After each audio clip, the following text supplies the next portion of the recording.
I am on Route 9J in northwestern Columbia County, and the sound of the cicadas out here is absolutely deafening. I haven't seen anything yet. I haven't been able to find a good parking space where I could safely get out of the car and investigate, but you can hear how loud that noise is, and it's continuous. I didn't hear anything until I came to the Columbia County line just outside of Rensselaer.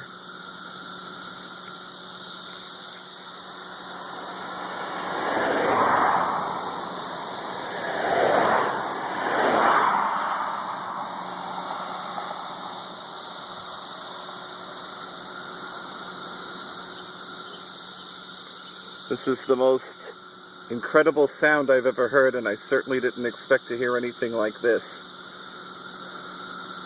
And this close to Albany.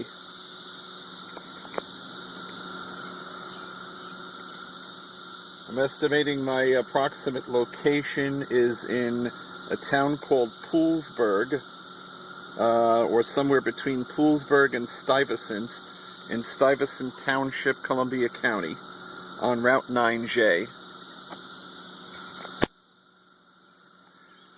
And there's a dog that somebody owns with a collar on it, coming to investigate to see what I'm doing.